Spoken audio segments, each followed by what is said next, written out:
Good afternoon, all. Good afternoon, all. Thank you, thank you. It is my pleasure to be here, way across the river, some 27 miles away from home. This is a good day.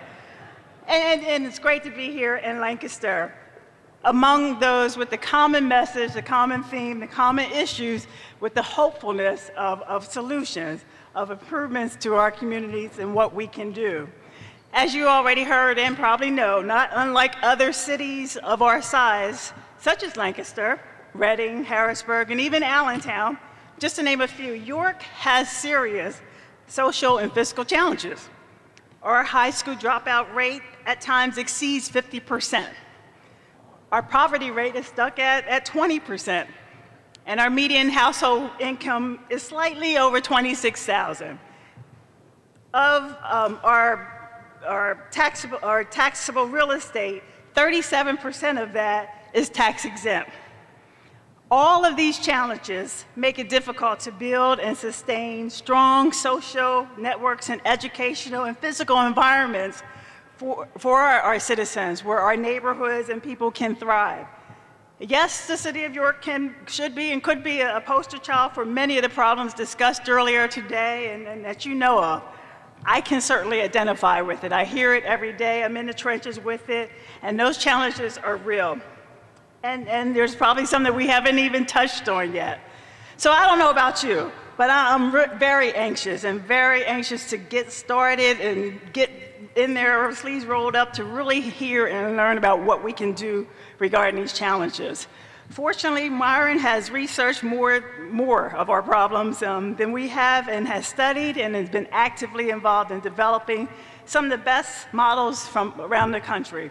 So I'm hoping you'll join me, listen up this afternoon, roll up your sleeves, be prepared as I bring Mr. Orfield back here to the stage, and he starts to help us to develop and hear about a strategy for this change that we all need in our communities. Thank you for being here this afternoon, and Myron, the floor is yours.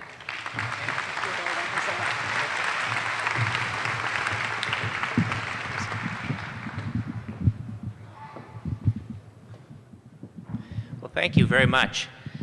Thank you again for this wonderful meeting and inviting me to it. I see the crowd is a good crowd and an interested group, and there's no better place to be in America than with a group of people, elected officials from local governments that are dealing with these issues of the 21st century. I talked this morning about all types of communities in metropolitan areas are being hurt by the status quo. The central cities. We spent a lot of time talking about older boroughs with their rapidly growing fiscal distress, rising taxes, lower services, the loss of open space. We talked a little bit about communities that are growing faster with children than they are with the tax base that will support their local school districts. So on the one hand, you have an older borough that's losing population and schools are having struggle. In other places, you have kids but not the property wealth to support new building of new schools, to support new infrastructure, to support teachers. Region is in some ways growing against itself. We talked about the loss of open space. Often the loss of open space and congestion occurs in parts of metropolitan areas and communities that only come to try to protect open space after the development cycle has hit them so hard that all they can do is keep a little bit of open space in a park or something, and the surrounding communities gobbling up new development for tax base surround them. All types of communities are hurt by what's happening. It's not just the central cities. It's not just the older burbs.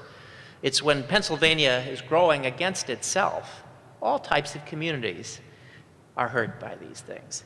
Working together, moving forward together, trying to bridge the gap between these municipalities, trying to adopt a form of cooperation, working together in a way so many other states have. Every community can feel a benefit. Every community can see a benefit. Every type of community can see a benefit. Not only the central cities and the older boroughs and the older suburbs can see revitalization, but newer places can see a steadier pattern of growth with better resources for schools. Crowded places can see more ability to keep open green space. All these things can happen if people work together. People say it's daunting. They say in Pennsylvania, nothing ever changes. That we have these laws, and these laws have always been this way, and nothing can ever change. Well, the rest of the country's changing. Kentucky moved to equalize its school finance system. It moved from 30% state funding to 80% state funding. Michigan did too. Those places did it. Alabama has equalized their state school funding. Florida has equalized their state school funding. Georgia has equalized their school funding. Montana's Supreme Court is pushing through an equalization in school funding in Montana. Kansas is doing it. Nebraska is doing it. Almost everyone has done more than you have. Almost every state in the union has done more than you have. So it can happen, and it is happening. It's happening in the United States, and it can happen here. And if Pennsylvania was just doing what the national average in funding equalization would be, it would be a third improvement all at once. So things can happen. Those things are important. It's important to build coalitions. People say it's daunting. They say we can't do anything. 19 states have adopted growth management laws. Michigan has done this. Connecticut has done this. You got the beginnings of one in 2000. It's happening across the country. 41 state legislatures in the last session considered significant growth management. This is happening. There's eight strong states. These are occurring in the country. People say that nothing can happen, but we must cause something to happen. T.S. Eliot said, if we fail to try, if we do not dare, the next generation will harvest the fruit of our indifference. A world we did not want, a world we did not create, but a world that we could have made better by the results of our labors. And I think we have to do this. Here are some ideas to think about.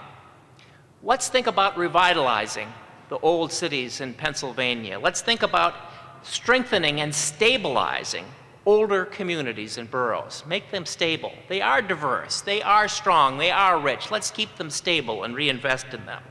Let's think about new communities that have a variety of housing types, so that not all of the affordable housing, not all of the social and economic stress falls on the older suburban communities. Let's think about strengthening our community. Let's think about incentives for strengthening the comprehensive planning system that has begun to overcome some of the fragmentation and the fighting across borders. You've taken a step. You've got a framework on this. It needs to move into something more meaningful. The rest of the country is moving toward this. You can too.